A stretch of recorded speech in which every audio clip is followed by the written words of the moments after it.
السلام عليكم ورحمة الله وبركاته. هذا حال البدون في المملكة العربية السعودية.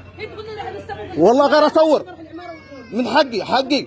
وهذه زوجتي في السيارة. خليهم لحظة، هذه زوجتي في السيارة. غط شعرك مرتين واحنا نروح المستشفى ونخش رافضين يولدون الحرمة لين ولدت في السيارة. هذه البنت، والحين جايين 5 مرات زوجتي تولد هنا وهذه اثباتي. انا ناشد ولي العهد محمد بن سلمان يشوف لنا حل في المستشفى حق مستشفى الدمام. 5 اولاد وضعون هنا في المستشفى، وذا الحين عشان هذا السبب المرض الكورونا قالوا احنا غيرنا النظام. هذا هم وزوجتي شوفوها. غطي. هذه زوجتي. انا ناشد محمد بن سلمان والملك سلمان يشوفوا لنا حل ويشوفوا لنا اوضاعنا هنا في المملكه العربيه السعوديه. هذه زوجتي وضعت في السياره.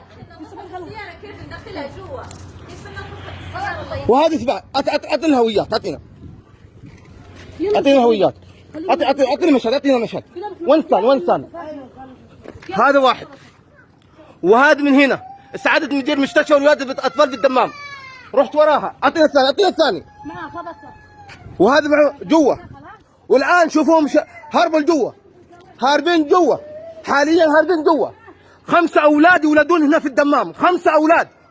وهذا السادس راضين عليه. قالوا احنا النظام تغيرنا. انا ارجو من الله محمد رسول الله والذي انزل جبريل بالحق والذي انزل انبياء بالحق اللي يوصل لهذا المقطع انكم تودونا اقرب، انكم تنشرونا. هذا اوضاعنا في المملكه العربيه السعوديه. احنا البدون. انا ناشد ملك سلمان انا ناشد ملك سلمان. يا ملك سلمان، يا محمد بن عبد السلام، يا محمد اسالك بالله انك تنظر علينا بعيون الرحمة.